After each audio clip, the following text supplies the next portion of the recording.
Hi, my name is Lasondra Barrett. I'm a coach at Georgia Tech, recruiting coordinator, assistant coach. Three things that every parent must know in recruiting. One, you need to know all the rules and guidelines of the NIL. Two, make sure you know what university fits your child. Lastly, it's really important that you put them with the right trainers and coaches in high school to guide them to that process.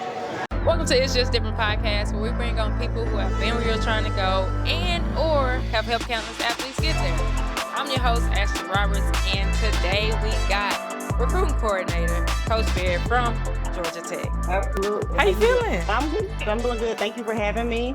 I've been watching you for a while, following you, and I'm just happy to be here. Yeah, I'm excited. Yeah. I'm excited for this. Ray G told me when I reached out, I was like, I need 4 coaches to do episodes with.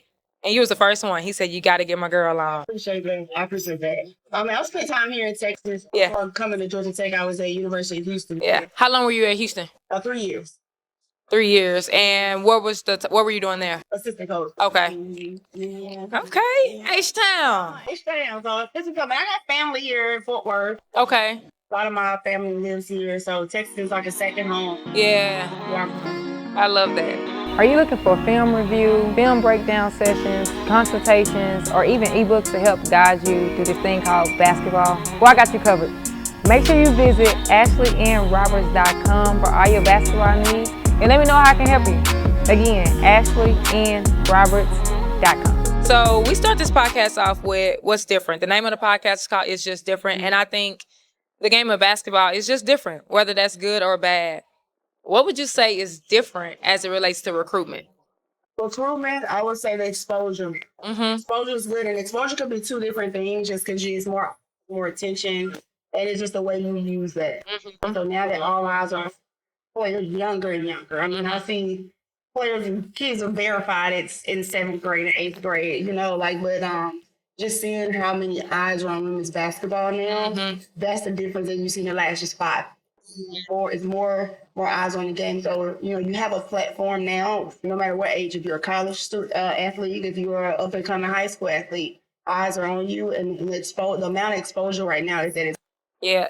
Now, you said there's 2 ways to look at exposure. I feel like you can get the exposure or you can get exposed. At the end of the day, That's a good way to put it. I do feel like, and I want to go right into that because I feel like sometimes kids, they want to play up or they want to play in certain tournaments to get the exposure when they're not really ready for it. Can you talk about that a little bit? Yeah, we see it a lot at our level.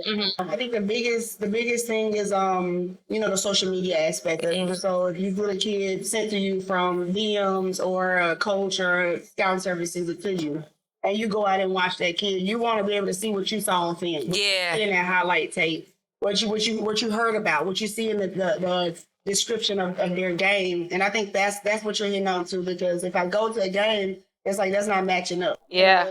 That's the easiest way to fall off a list, or just kind of in the background. Versus I'm just on the court watching and I see how you're working. So it's the way you use it. I mean, like I said, it's not a way. It's a positive and negative to it. I think the biggest thing, we see too, is players that are good young are playing up. Yeah. And being able to be seen in their talents, right? And there's nothing wrong with playing up, but if I'm a really good 2027, 2028, but I'm playing 16, 17 U and I'm sitting, how am I getting seen? Let's talk about that because I think that's key. I think it's a little bit maybe confusion of like where parents feel like, okay, let's say a 2028. My kid can hoop. It's a 2028. They need to be playing up, right? But it's what you just said at the end of the day. If you are 2028 and you playing 16s and you not playing, or again, I go to and I don't even want to say getting exposed in just a negative way, but just in the sense of your body might not be ready. Like, you might be better off playing 15s or your age or whatever versus trying to play up because of your talent level. Right. That doesn't really change your recruitment. Yeah. The level you play doesn't change when I come see the game, right? I can see you play with your age group or without your age group.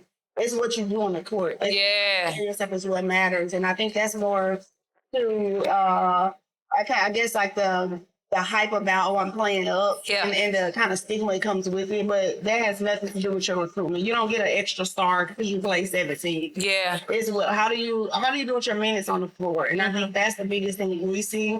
And I just don't want it because don't let it, knock your confidence. Don't let it be a competition thing. Don't let it ruin summer basketball for you. Yeah. And those are some of my concerns when you have players playing up that can really go and dominate or play at their level, and that's fine. That's fine. That's your age group, and that's fine. Yeah. So let me ask you. Let's say we have a kid and these 2028s, 2029s, whatever. I done got confused at this point. 2028 is what grade? That's Ninth grade. No, yes, ninth grade. current ninth grade. Okay. Yeah. So let's say you have a 2028, that's ninth grade. So that's 16. No, that's 15s. 15s. Y'all excuse me. These numbers and I'll be confused at this point. So let's say we have a 2028, that's ninth grade playing 15s. This kid is pretty good and they can play 16s. Right. Just might not get as much minutes, but they're going to get on the floor. In your opinion, is it better for this kid to play 16s with limited minutes or play 15s and shine? I always say 15 to shine. I think you gotta think, if I'm at a tournament and I only can see, I'm splitting my time with so many teams, right? I'm watching so many age groups. The more I can see you play, is the more I can evaluate. That's true. If you're on a team that's top, that's awesome to talk about, to think about. But how's it helping you? And then you want to be able to, when that coach, when whatever school comes and sees you play, they want to be like, okay, if you're sitting down only playing 10 minutes and I might not be at that court yet, how does it help? Yeah. Versus, this is a team, the offense is surrounding you. I can see you defensively. It's just whatever can put you on the floor, I think is what matters to it. Like I said, you don't get an extra star in our book just because you're playing up. I think that's great that you can play at top levels. But again, if you're sitting and you're miserable, you don't like your playing time, your parents are upset. That doesn't help the whole AAU experience. And that's not what we're here for. We're here to watch you. We're here to our job is to evaluate and see what you can bring to our university, and then we recruit you. That's good. Now, speaking of that, what do y'all look for in players when y'all are recruiting? Well, at our level, we like high skill, high IQ players. I Okay. think that's the biggest thing because the way the game is gone now, it's evolved so much where it's positionless. Yeah. Our team is positionless in our conference, and I think we like a lot of versatile players. So yeah, high motor, working hard. That's the bare minimum. I'm not even gonna stay on the court if I see bad attitude. Low motor. But I think what separates you to really get you that final pushover, if you really are high skilled, if you're high IQ, like a lot of these players are working out in this grade and they're doing moves and working on things with their trainers. But how do you apply that move? Do you apply that move to the game? Because it's great to have that crossover package or that nice in and out. But if you don't know how to use it, if you don't know how to use that floater or that Euro step. And I think that's the biggest thing that separates you at the college level is being able to apply it. That's why you see Juju Watkins work out, and then you see how she's working out. She's playing, she's doing the same moves on her defense. And I think that's the separation part. So that's the first and foremost thing we look for. Out of the, great player, great competitor, working hard. That high IQ, high skill will definitely help you at Georgia Tech and in the ACC. Yeah. Now, just curious, how do you think players can get out? So I call them drill warriors. That's my thing. Like, they look good in the workout. But some kids really do have a hard time, like, applying that to the game. What advice would you give? Or is there even any advice? Like, how can kids apply what they're learning and training to the game? I think if they use it and understand, like, you need to understand how basketball works, right? So a lot of times, the drills are great, but you got to play. You got to play and know. And so working on those moves, but then knowing how to, okay, so if I'm playing a ball screen defense, right, and I'm hedging, that's when you got to know, okay, what moves do I use versus a hedge? I think when you are drilling, understanding when this move should be used, when I have an advantage, where my defender is behind me, when I don't have an advantage, Right. and my defender cuts me off. I think those are things that needs to be explained.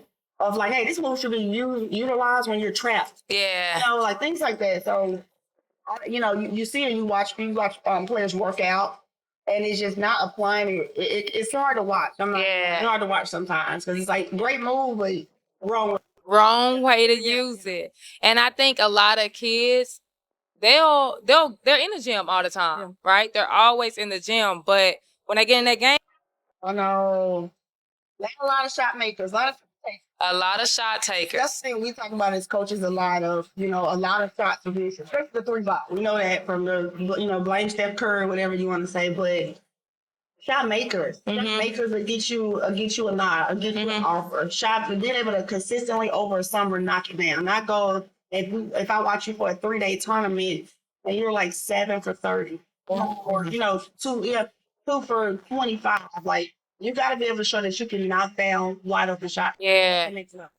Now, I do want to stay on that a little bit, because we're talking about training, we're talking about what these kids should be doing. What are some things that kids should be working on to be able to, maybe it's not even Georgia Tech, to be able to play at the next level? Fundamentals. I think that's what's lost because we're so ready to get ready to make a move and work on, this before just being a consistent jump shooter. Before being a consistent finisher at the rim with contact. Certain things is lost. Ball handling shot is timely. You'll never get old with ball handling drills. But going back to the fundamentals, because already you do a couple things great, then just everything good.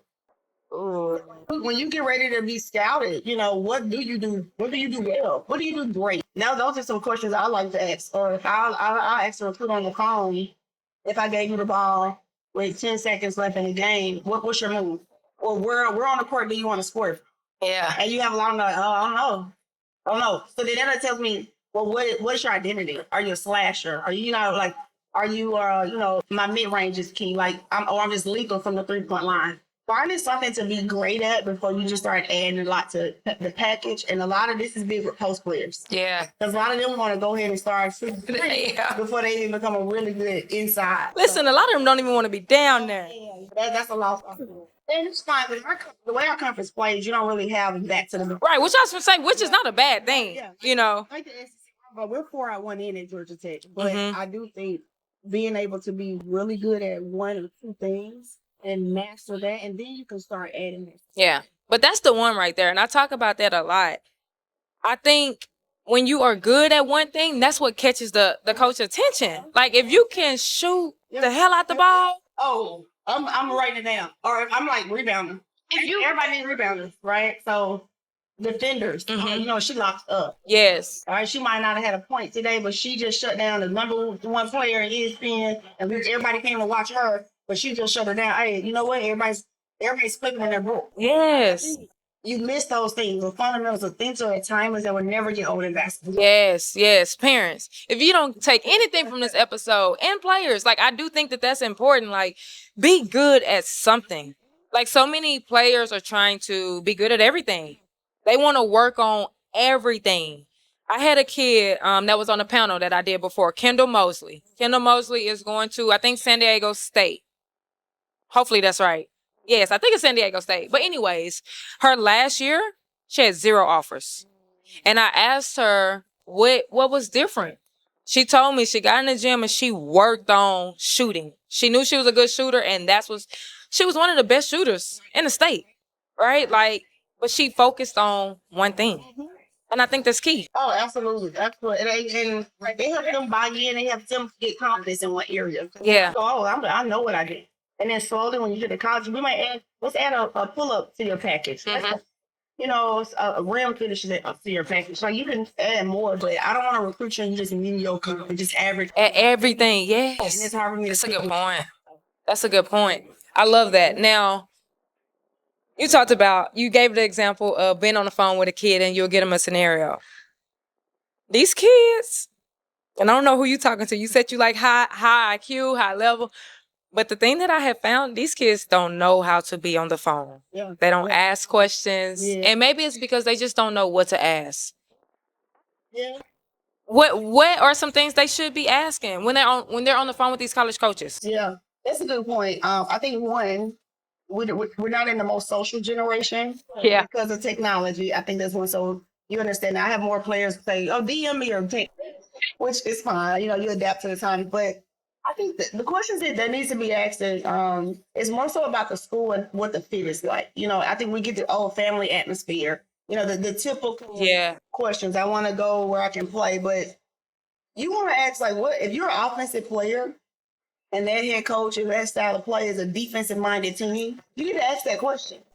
What's the identity of your team? And if you know defense is not your favorite part of the game, you might need to go to a team that focuses or school that offense is more of what their identity is. Yeah. Did you know that I got 2 books? If you're looking for a good book to read, make sure you check both of them out at ashleyandroberts.com. One called The Little Girl with Big Dreams, about an ambitious little girl who overcomes every no to say yes to her dream. And another called Changing Lanes, using sports as a vehicle to drive success on and off the court.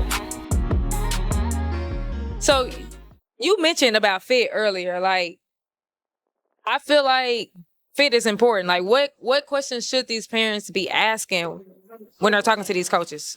You have to ask questions that pertain to who your child is and what your child's need. Yeah. Your child, is a offensive minded, love offense. Want to shoot the ball, want to be able to push pace. And you're gonna play for a coach that presses Yeah. the whole game. And that's the thing you gotta ask for.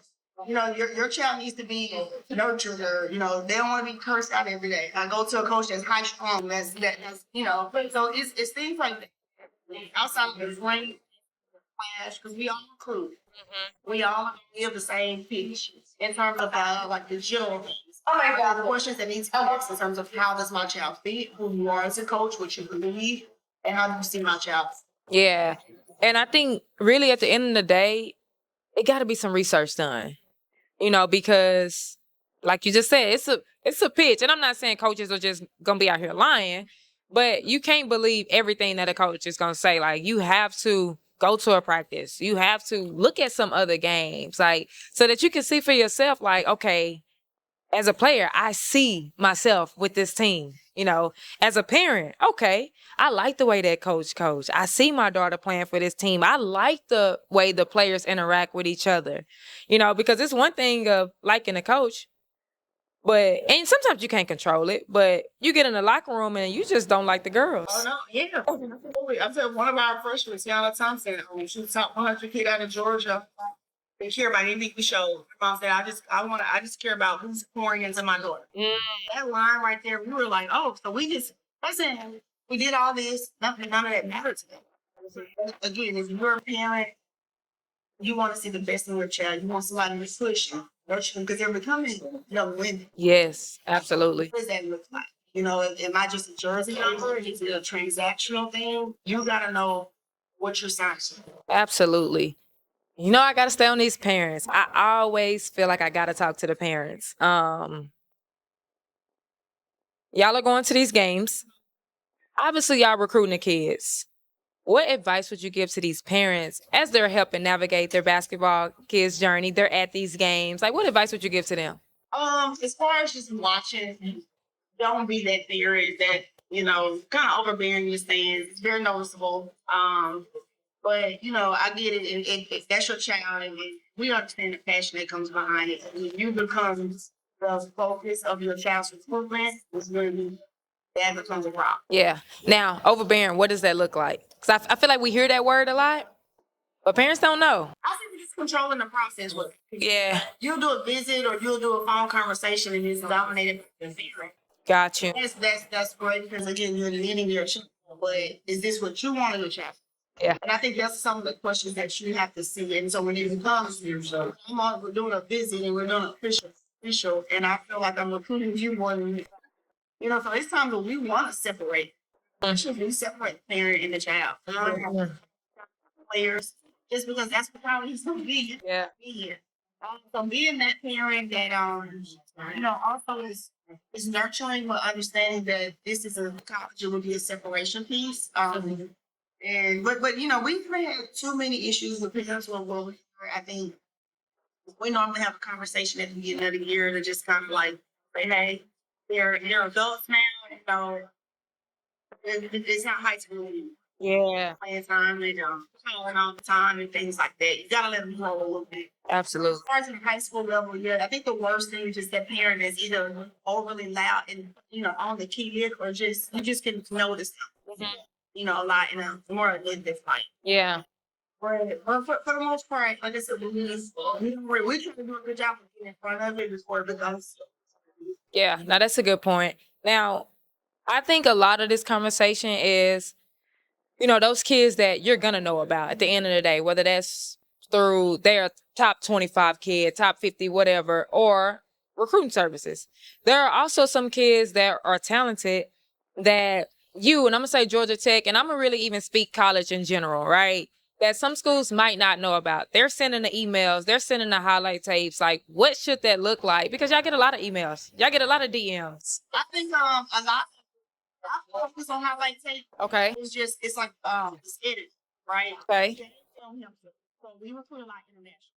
We have to look at game film anyway. So most of our film we look at is we get songs, we go through local players and it's from a rate or something. Yeah. Because they check this film out.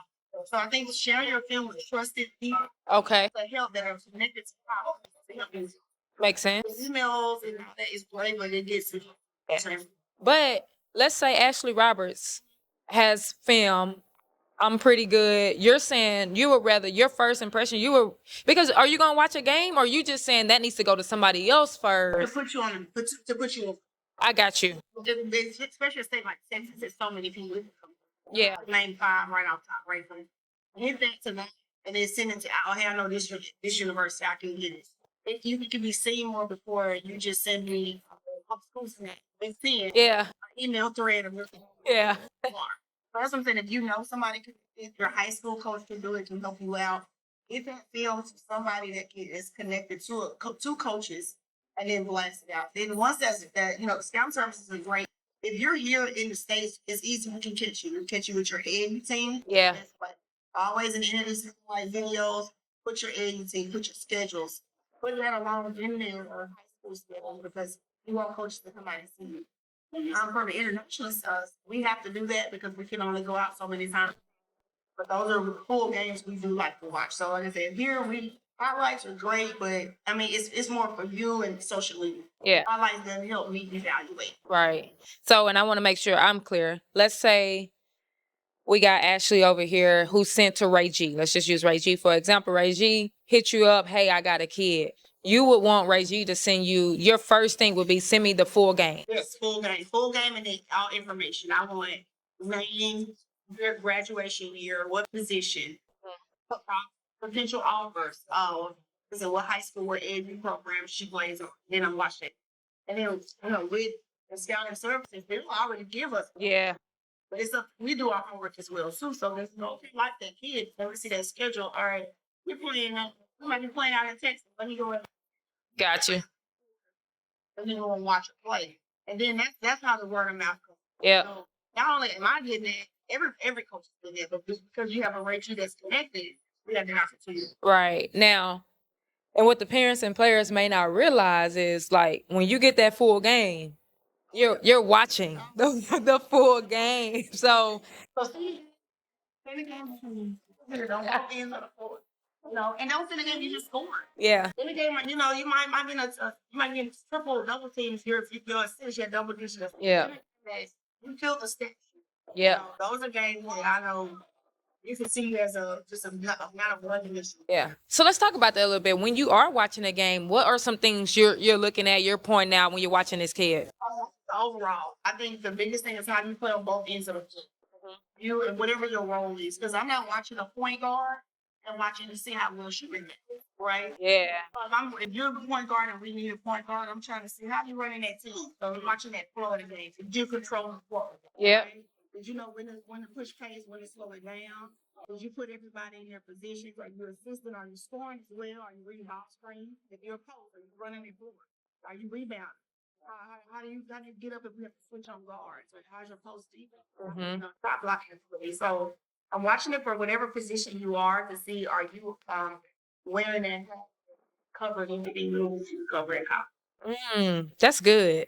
I'm liking these answers. Like you're doing a really good job answering this. So we got 5. I'm just thinking of positions right now. We got the 5 positions. If you had to talk about each position, 1 through 5, what would be their roles? Like a 1, what does that 1 need to do? A 2, 3, 4, 5? That's how we play. Yes, that's good. 1 and 2 can kind of be point guard about the middle. Okay. Both of them have the ability to start the break. push the pace, run the offense. The 1 and 2 interchange. That 1 and 2 also needs to be able to shoot the ball outside from the three because our conference is a 3-point shooting conference. Shoot three, mid range, Okay. and finish at the rim. Okay. My two and three and four, you got to be I was their all around. Okay. So our three right now is Kara Dunn's all conference player, and she feels the same. 20 and 10, 20 and 7. Yeah. 4 assists. I need to see you just in every aspect of that stat sheet. Mhm. Because you're playing inside out, you're running that floor, you're shooting the 3 ball. You're the most dynamic on the floor. Yeah. That's the dynamic position, right? So 1 and 2, the floor general. And then my forward is like a utility player. You could be you like the glue player that just brings everything together. You clean up rebounds when you need to. Hit open shots. You're the X factor. You're the one on the scout nobody scouted for, right? Got it. So you came in with your double, and we weren't expecting that, right? You helped us out a lot. I'm probably just like a kind of wrong there. Like we do throw it inside. We got 5 players to be able to finish inside. Our 5 players needs to finish. I know that's a little deep. Our 6'5" and she shoots 3 balls. Yeah, so in our conference, let's spread it out. And I think that's a good way. Like we're not packing things on it inside, but we like a little feminine spot. In terms of shooting the 3, be a little power, but and I don't want to see you sitting in the paint.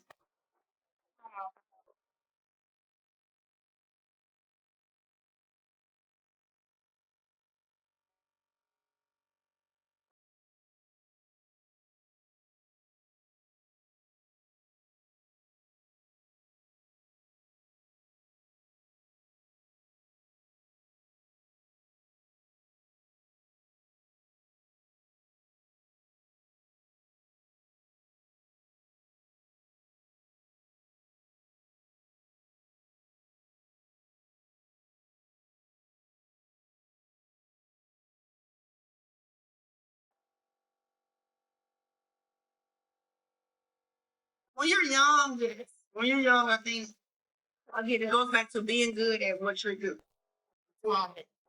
Finishing around for it, being good at holding the footwork. It's just all a lost art.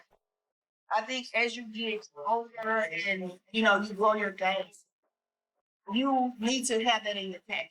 So what I mean is that I don't want our five to be our 3-point shooter, but I want them to be able to shoot. So it's like, but I think in this the level sometimes gets confused.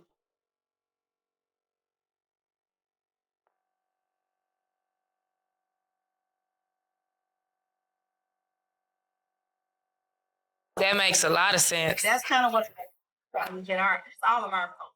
That's something we really worked on in the summer. We implemented a lot because we want to be able to open up the paint for everybody else to be able to cut, move, and so you have that. So like 1 to 2 threes again. Yeah. Free throw line for all that. We can have 10 threes as a 5 player. You got to put 30. Listen.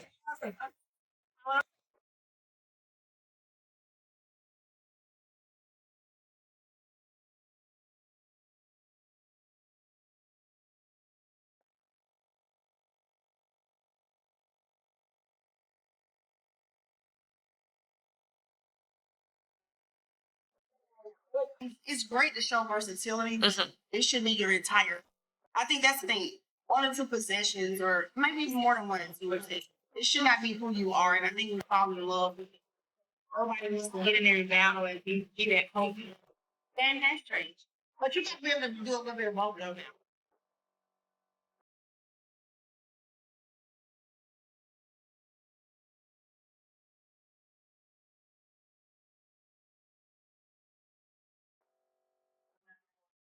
That's what you are in the gym. Mm-hmm. You go back to how you get recruited, what you know, your identity. You do that. And then, if you have an opportunity to take advantage of leading the break, and you take advantage of it, but you show who you are. You get in there, you show that you're a monster on the glass, a monster on the boards, a monster attacking the rim, all those things.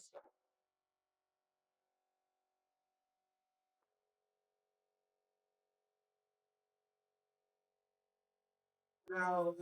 But I mean, you'll learn it. You'll talk to the people. You'll just see like, oh wow, because you'll get, well, why am I getting offered?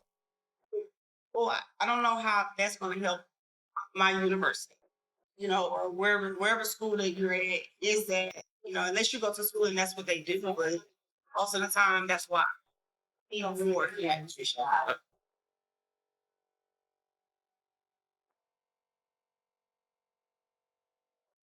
Well, I think versatility, the style of play. I think it's I guess one of the top is in our game.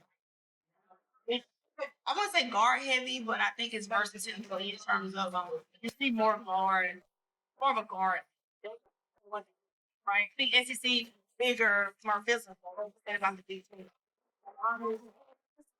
Fast pace of play. I like that.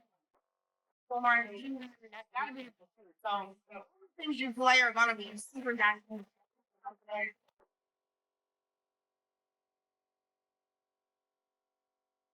Oh, that was like so we're for I want super versatile. We got everything from shooters to combo players to two-way players. One thing about we pushing pace more. We just signed a number 12 recruit. Our full price they're working hard. We're the right player in here too. So this summer, so they're really promising and we return 92% of our spend. So we return a lot of pieces. We don't live in the farm. That's something we go and just get needs. So we sign a big transfer. And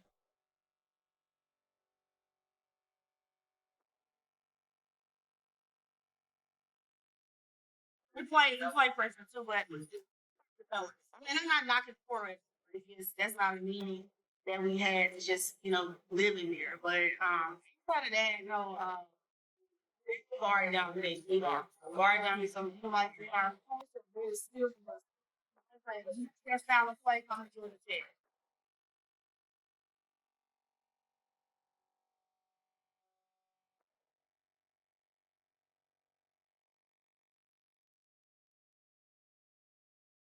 What makes me different?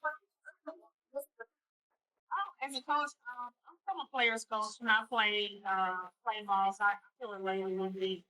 I think for me, being able to play the highest level big help our student athletes that we have here. So I'm not the one that's always. I'm kind of one that's relatable. Talk to me, but also go get the real. What makes us different, though, we have the best of both worlds in Atlanta, and it's not downtown. We're in midtown. There's a lot of people think we're in this big city. It's like a neighborhood in the city. So if you're ever there, call me. Yeah, and who does? But it's really cool. Once you're on campus, you're on campus. It's the big city feel, just college campus atmosphere. We have the best of both worlds in terms of being in Atlanta, being able to be a college student, enjoy it, but need to enjoy Atlanta concerts, games to do that. We're also a high academic institution too. We're one of the number 9 in public schools ranked as far as academics. A lot of people care about it. But you get the best of both. I can play at the type of stuff, and I got the outside of that, you can play in on the top conferences. This is cool. We're definitely on the come up. We return a lot of course back, so it's gonna be a big year for us.